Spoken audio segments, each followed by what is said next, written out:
అందరికీ నమస్కారం. మన చిన్నప్పటి ఆటలు గుర్తున్నాయా? అబ్బా, ఆ రోజులే వేరు కదా.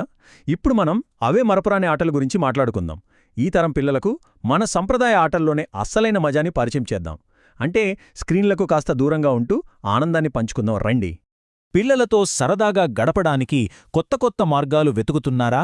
ఆ మొబైల్ ఫోన్లకు బదులుగా శారీరకంగా మానసికంగా వాళ్లకి మేలు చేసే ఆటల కోసం చూస్తున్నారా? అయితే ఇక ఆలస్యమెందుకు, ఈ ప్రయాణంలో నాతో పాటు వచ్చేయండి. సరే, ముందుగా బలం, ఐకమత్యం పెంచే కొన్ని ఆటల గురించి తెలుసుకుందాం.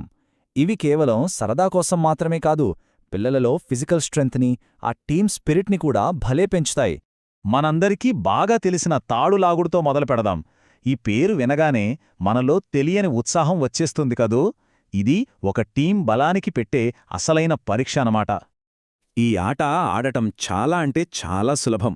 పిల్లల్ని 2 టీమ్స్గా చేసి తాడుకి చెరోవైపు పట్టుకుని లాగించాలి. మధ్యలో ఓ గీత ఉంటుంది కదా, ఆ గీత దాటించి అవతలి టీంను లాగిన జట్టే విన్నర్. ఈ ఆట వల్ల కలిగే ప్రయోజనం అద్భుతం. ఇది కేవలం శారీరక బలాన్నే కాదు, గెలుపు కోసం అందరూ కలిసికట్టుగా ఎలా పనిచేయాలో నేర్పుతుంది. అదే కదా అసలైన టీమ్ స్పిరిట్ అంటే. ఇక మరో సరదా ఆట దొంగ పోలీస్. వావ్! ఇది పరుగు, ప్లానింగ్ రెండూ కలిసిన అద్భుతమైన ఆట. పిల్లలను ఎంతో చురుగ్గా ఉంచుతుంది. ఈ ఆట రూల్స్ కూడా చాలా ఫన్నీగా ఉంటాయి. పిల్లల్ని దొంగలు, పోలీసులు అని 2 గ్రూపులుగా చేయాలి. పోలీసులు దొంగల్ని వెంబడించి పట్టుకోవాలి, దొరికినవాళ్లు ఔట్ లేదా టీం మారాలి. ఈ ఆట వల్ల పిల్లల ఫిట్నెస్ అయితే అద్భుతంగా మెరుగుపడుతోంది. అంతేకాదండోయ్, పోలీసులు ఒక ప్లాన్తో దొంగల్ని పట్టుకోవడం, దొంగలు తప్పించుకోవటానికి ట్రై చేయడం, ఇదంతా ఒక టీంగా కలిసి లక్ష్యాన్ని ఎలా సాధించాలో నేర్పుతుంది.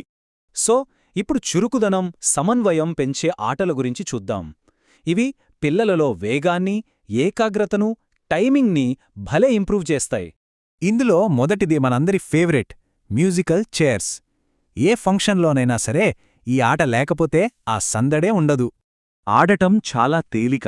ఎంతమంది పిల్లలుంటే వాళ్లకన్నా ఒక కుర్చీ తక్కువ పెట్టి ఒక సర్కిల్లా అమర్చాలి. మ్యూజిక్ ప్లే అవుతున్నప్పుడు కుర్చీల చుట్టూ నడుస్తూ ఉండాలి. మ్యూజిక్ ఆగిపోగానే వెంటనే కుర్చీలో కూర్చోవాలి.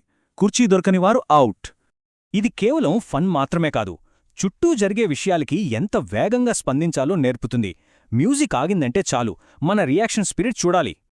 మన తర్వాతి ఆట కోడి పందెం, లేదా మనం సరదాగా పిలుచుకునే ఉంటికాలి పరుగు.